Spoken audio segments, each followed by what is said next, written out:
Hi there and welcome to this week's episode of Central Online. We've got a treat for you today. Monica is going to be speaking on us on how to pray to help us in this time of starting this year off right and this month of seeking God in prayer, fasting and worship. And then after that, Nicola Bruce is going to be speaking a little bit about her life story, and it is incredible. I know you will enjoy it, and please share it so many people see it as possible and get touched by this message. So without further ado, we're going to head straight in and get into this amazing episode of Central Online. So I've been asked just to give some tips for maybe some of you who've maybe never prayed before, or have maybe only prayed occasionally, just to help encourage you to start praying. And the first thing I would say to you is to sort of reassure you is that you've actually been created to pray. It's a natural instinct. It's a natural part of who you are, because you were created to have a relationship with God, and part of any relationship is communication. In fact, if you want a relationship to grow and to build, communicating with each other is crucial. It's foundational to any relationship. So the first thing I would say to you is, it's natural. It's something that God has put in within you, that instinct and that ability to pray to Him. And when I was thinking about this, I was thinking about my new grandson. I have a new grandson, Rory, and he's only 1 month old. And his mum and dad are there, and they're longing to communicate to him. And even at that really young age, you can start to see this natural instinct within him to communicate and to connect with his mum and dad. And right now, it's maybe that he just turns his face and he focuses his eyes on them when they speak to him, and we're beginning to see a little smile, some communication back from him, just in a little smile. And I'm sure as the weeks go on, that'll grow to become oohs and gurgles and different sounds. And as he grows up, as all children do, it'll become words and a greater understanding. And prayer is exactly the same. It's exactly the same. It's Jesus, when his disciples asked him how to pray, he started by saying, when he was teaching them a prayer, to say, "Our Father." And God, like any father, is there, like any new parent, longing for you to connect to him. And the word in the Bible in that prayer, Father, is a word called Abba, which is a really intimate and endearing term for like daddy, just like young children would call their father. It's not a far off or a scary dad, it's daddy. And it's an indication that God wants to have that kind of relationship with you. So you were made to pray. It's the most natural thing in the world to pray to God. Doesn't matter how much you know, doesn't matter how much you understand about God. Just like Rory, he doesn't know much about his mum and dad, and he doesn't understand who they are yet. But that natural instinct to just turn our face to God. And that's the first thing I would say to you. The first tip I would give to you in starting to pray is, one, focus. Just turn your focus to God. And that may mean shutting some other things out. You can do it when you're walking. You can do it when you're in your work. You can do it in your home. It's good. I think it's good to come aside from everything else and shut out all other distractions and have time to really focus on Him. But you can pray anywhere, at any time. But it's just about turning your focus to Him in your mind and in your heart. Secondly, be natural. Be yourself. There's no formula. There's no ritual in prayer. Just be yourself. Just speak to God like you would speak to anybody else. And thirdly, be honest. God already knows all about you. He already knows your thoughts. He already knows your frustrations. And the thing about prayer is that we can be honest before God. We don't need to clean ourselves up. We don't need to word it in a way that we think God might want to hear. God just wants to hear our honesty, like we would in any other close relationship. He just wants us to be real and to be honest. And lastly, I would say just do it and keep doing it. So focus, be natural, be yourself, be honest. And lastly, just do it. And it's like anything else. The more you do it, the more your prayer life will grow. The more you'll be able to pray. And we can grow. Whatever stage we're at, our prayer life can grow. And we can learn to pray, firstly by looking at some examples in the Bible. And there's a great example, Jesus' example in the New Testament in Matthew 6, verses 9 to 13. There's the Lord's Prayer, and it gives us not a formula to pray, but just gives us maybe some examples on how to pray. We can learn and grow in our prayer life by praying with other people. We can learn by studying God's word together, because the Bible is full of prayers. But just do it. Just start. Think of my little grandson, and if you've never prayed before, just do what you can and start to connect with you. And the amazing thing is that, like any relationship and any form of communication, it's not just about us speaking to God. God will speak to you, and it will change you, and things will change within you and around you as you pray. So Nicola, me and you have known one another for quite a long time, haven't we? And but do you want to tell the folk at home a little bit about yourself? I am Nicola. I'm married to Martin, and we've got two girls, Carla and Eva. You've probably seen us at front row in a church, quines dancing or trying to kill each other. But I was born and raised in Bruch, and had a good upbringing. Never wanted for nothing. There was my mum, my dad and my brother, and just like any other bairn, I went through school, went through academy, but when I was in academy I kind of got in with a wrong crowd, and for no other reason other than being probably curious, I got involved with drugs. It was like smoking dope, kind of soft kind of drugs. But it quickly escalated, and when I was about 17, I got involved with heroin, and I started using quite a while. And things quickly got out of control, and a few years passed, and it was really apparent to my mum and dad and all my family around me that drugs was controlling me. So I thought, if you get me out of Bruch, I'll be fine. So I joined the Navy, which probably quite a random thing to do, but I did. I joined the Navy. I think I was about 18. And I was a medical assistant in the Navy, and I didn't travel the world, but I was a bed in Portsmouth, in Plymouth, and I spent quite a while out in Gibraltar. But I think my head hadn't changed, and every time I came home I would have gone back to the same pals, and I would have used drugs for that short time I was at home. So as my time got on in the Navy, I missed home. I wanted home, and again, it was about a Bruch, but I just missed home.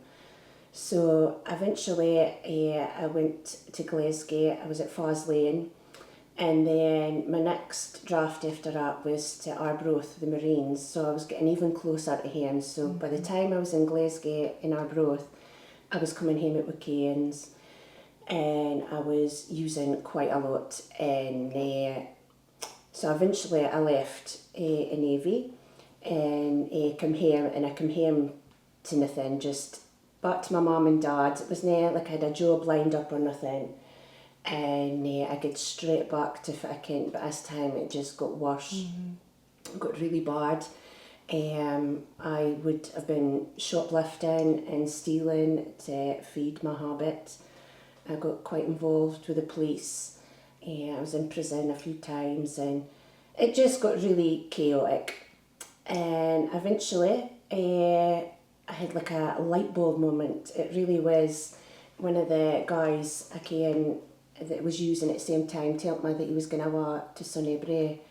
And let's say it was just like a light bulb moment. I was like, oh, I'm getting a wa now. And I got down to the coffee, and I met with Dolly and Ashley, and I applied for Benaya.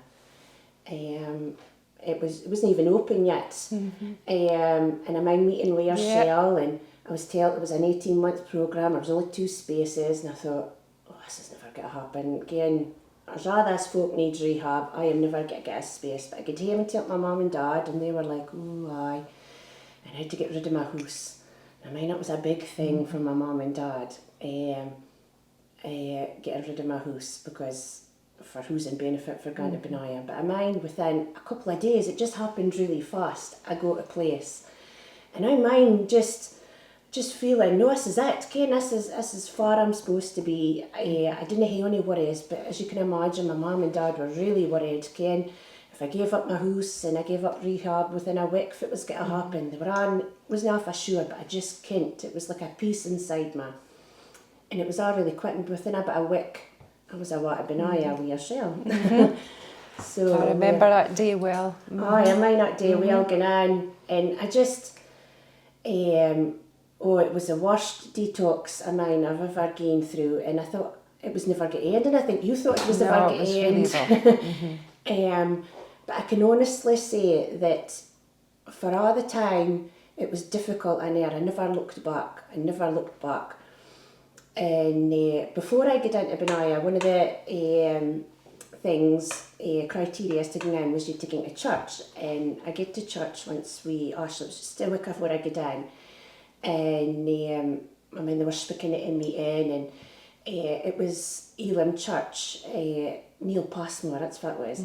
And he was speaking, and he did this call for us all to close our eyes and bow our heads, and he did a call to the congregation, kind of only wanted to give their life to the Lord.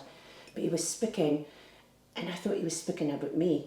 And I mind thinking, Ashley's been telling this boy all about me, because it was like he was speaking just to me. He can all this stuff about me. And before I came to it, I was in floods of tears, and I had my hand up there, and I was saved. And I think that's what got me through Benaya. It was this peace that didn't matter how long I didn't sleep for, or how long I was near wheel for, or how difficult things got or challenging in Benaya. I just put my head down and got on with it. And I did. I think I was only put back a couple of weeks for a bit. Generally, I did quite well, and I did a programme, and after I graduated, I kept myself in church. I would have done a lot of children's work with Lisa, with Glow and things like that. And I even got back to work in Benaya. I did Julie's maternity leave. But then after that, I met my man, Martin. I came in before, and we just got in town with church and things, and we got married, and then came a Queens. A whole new chapter. A whole new chapter. I had been working in Pitstop before I had Carly, and that was a homeless unit for people with drugs and alcohol, and it was really chaotic, really rough, and cutting line stuff. It was quite hard, and when I fell pregnant with Carly, I decided to move off drugs and all that kind of work all together. And let's say Carly came in 2015, and life was good. It was busy. It was all new. We had a newborn, and had been just married about a year, and I just got out of why I got into church. I think it'd been a process over time. When I'd worked in Pitstop, I'd worked a lot of Sundays, so you just got out of why I doing things, and like I say, when Carly came, life was busy, and I got out of why I got into church. And my dad as well, bless him, every Sunday he took a bear out in a pram, every Sunday. So it was like my morning off. So I didn't want to go to church because that was like the only time I really got to laze about, enjoy time myself. So I had gotten out of why I got to church. And then 2.5 years down the line, I fell pregnant with Eva, which was a completely different ballgame. I really, really struggled with her pregnancy. I didn't keep well at all. I was massive. I couldn't breathe. I just really didn't have good health.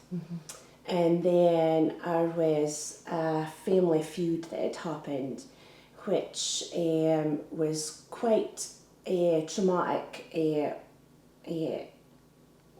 time for me, and it really impacted on my mental health while I was pregnant.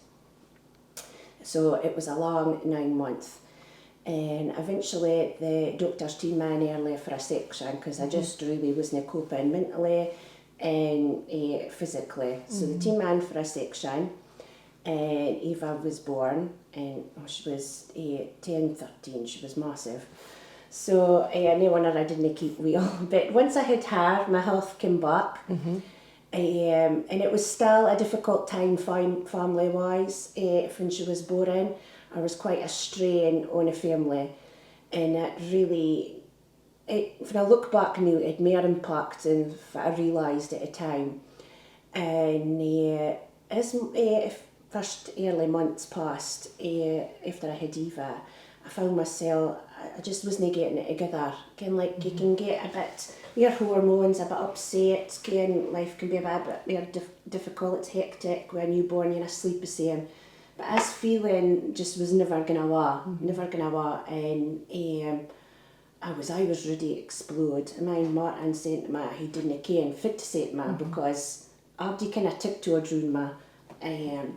So eventually I get to doctor, and I think it was maybe about 7 months after Eva was born, and I was diagnosed with postnatal depression, which was like a relief, a weight lifted off my shoulders that it wasn't that there was something wrong with me, and it wasn't just this is how life is now, and I started.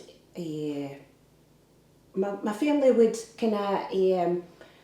My family kind of supported me more now. Not that they didn't support me, but my mum and my dad and Martin kind of stepped up a bit more. Kind of knew that I was actually something wrong with me, and I was able to speak more to them how I was feeling, because I think as well, being a new mum, it's easy to look at other mums and think they've all got it going, and so I just thought, man up, Nicola, get together, and it was like I was surviving the days, just getting by, making sure that I looked alright, the parents looked alright, everything was done, that they were fed, they were dressed, they were clean, that kind of idea.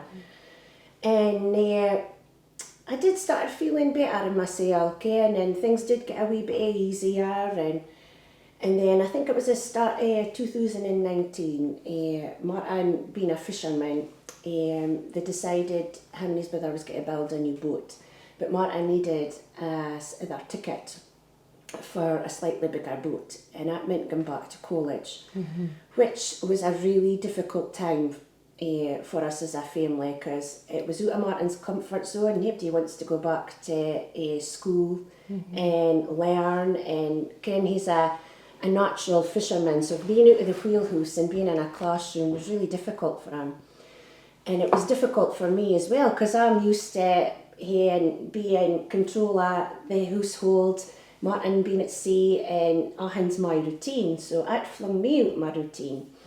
And it really was a difficult time for us, and I think Ahan just got on top of my kind of pressures of trying to convince Martin that he would pass, and trying to be there for him and be positive for him, when really I was nae coping inside me. Him was getting too much for me. I wasn't sleeping much, and so being like that and being a long time, I was like, what can I do again? So I got back in touch with Yourshell, Grace Doe and Julie Innes, she's a good chum of mine, and Lisa Ruth, and they were all coming in and speaking to me, and again, and it just really dawned on me that you need the Lord, Nicola. Again, this is a daily ground, or you trying to control everything, and this is not why it's supposed to be, because it's too much for you again.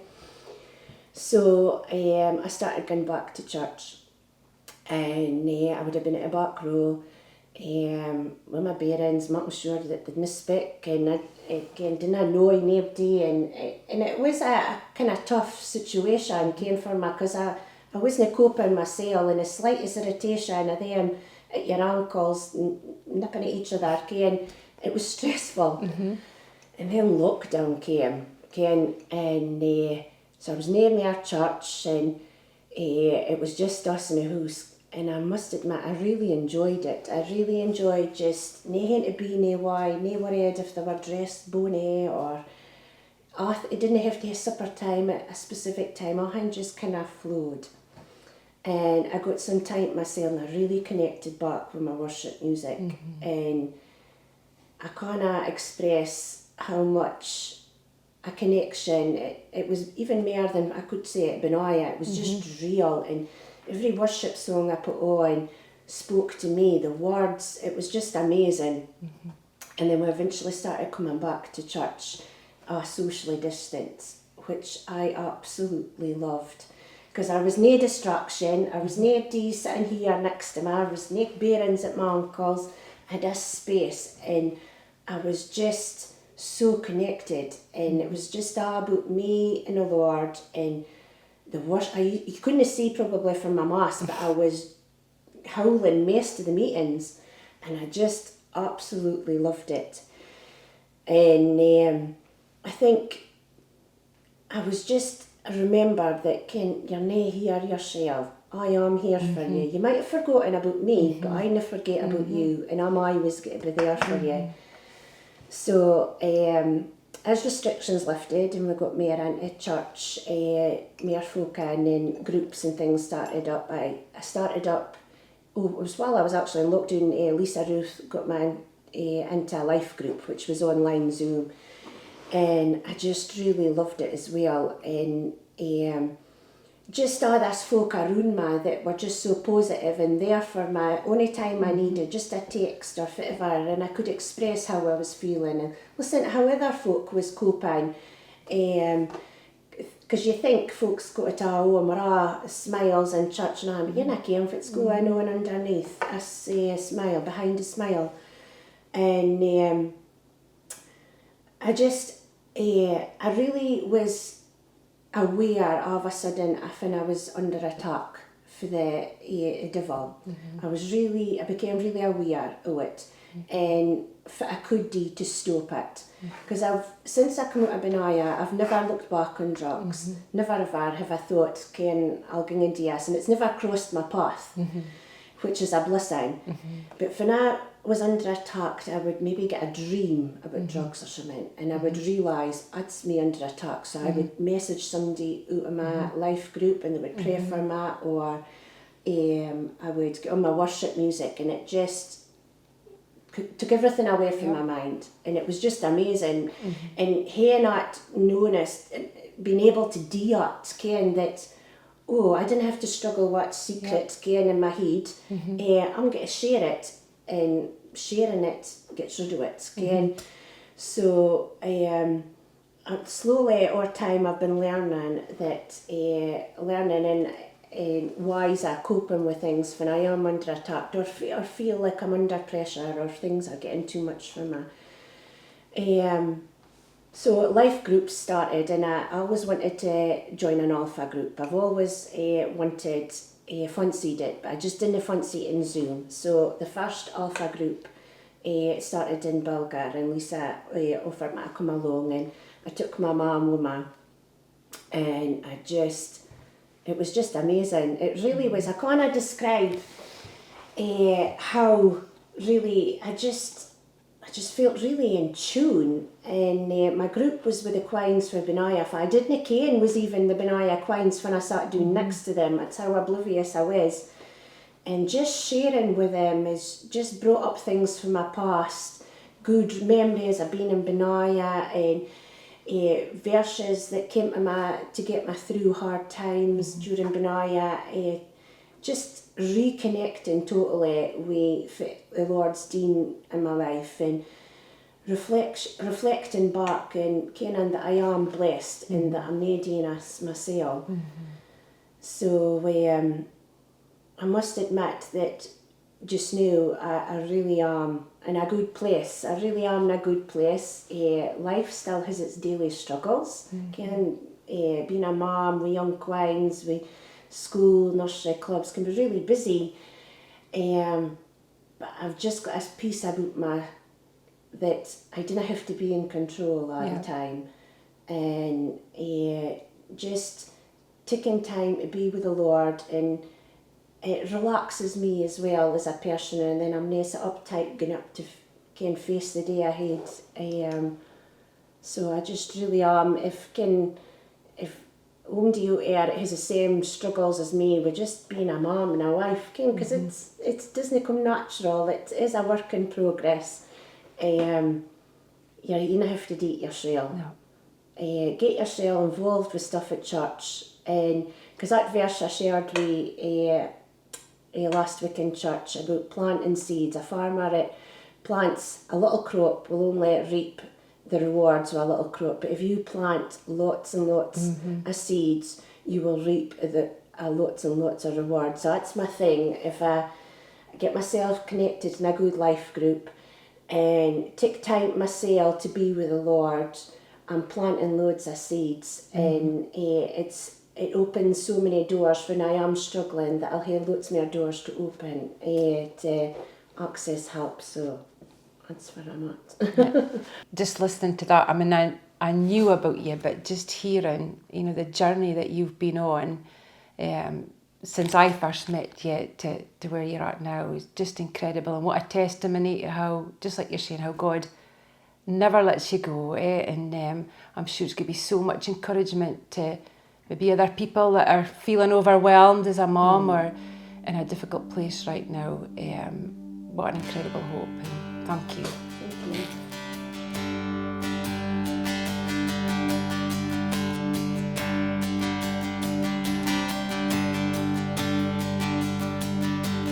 People come together, strangers, neighbors, our blood is one. Children of generations, of every nation, of kingdom come. Don't let your heart be troubled. Hold your head up high, don't fear no evil. Fix your eyes on this one truth: God is madly in love with you. So take courage, hold on, be strong. Remember where our help comes from. Whoa, whoa, whoa, whoa.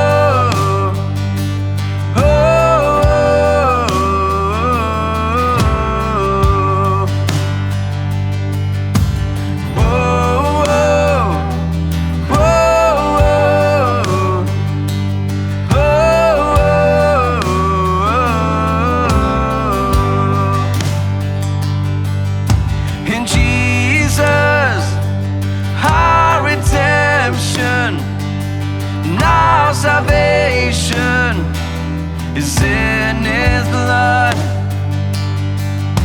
In Jesus, light of heaven, friend forever, His kingdom come. So don't let your heart be troubled. Hold your head up high, don't fear no evil. Fix your eyes on this one truth: God is madly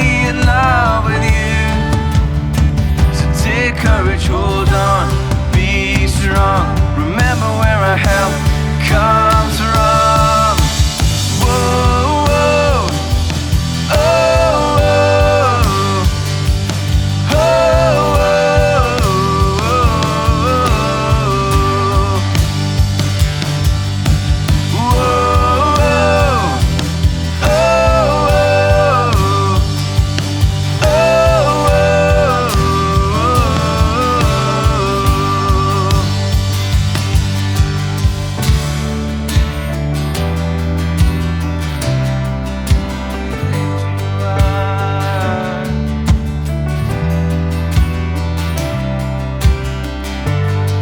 swing wide, all you heavens, let the praise go up as the walls come down.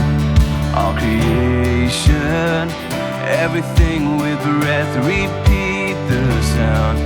All His children, clean hands, pure hearts, good grace, good God. His name is Jesus. And swing wide, all you heavens, let the praise go up as the walls come down. All creation, everything with breath, repeat the sound.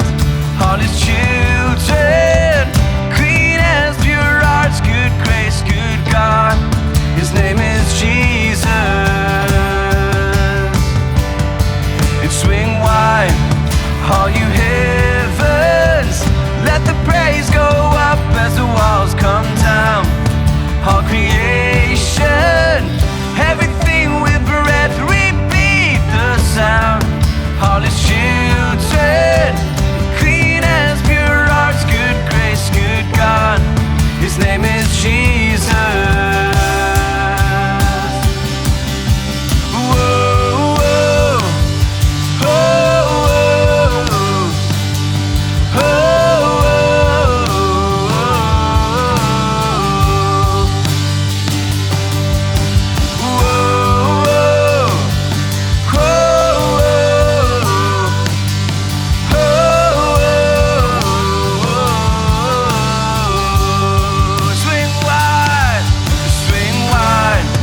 All you heavens, let the praise go up as the walls come down.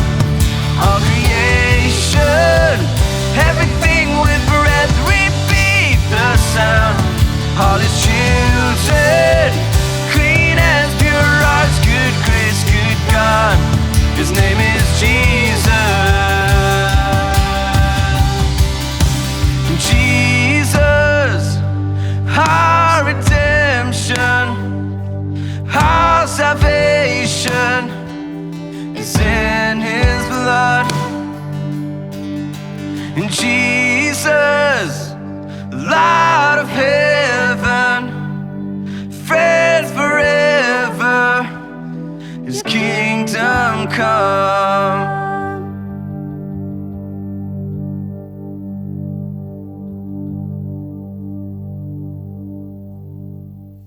Thank you for joining us today. If you want to get in contact about anything that was said, if you want to start this journey of faith with us, if you want to get into what Nicola was speaking about, this relationship with God, then our email is on screen now. Please do not hesitate to get in contact with us. We are there on the other side ready to hear from you. And we also have church happening here on Sundays. If you'd like to get connected into the life of the church, then please contact us and we'll get you booked in. That's all from Central Online. We'll see you next week.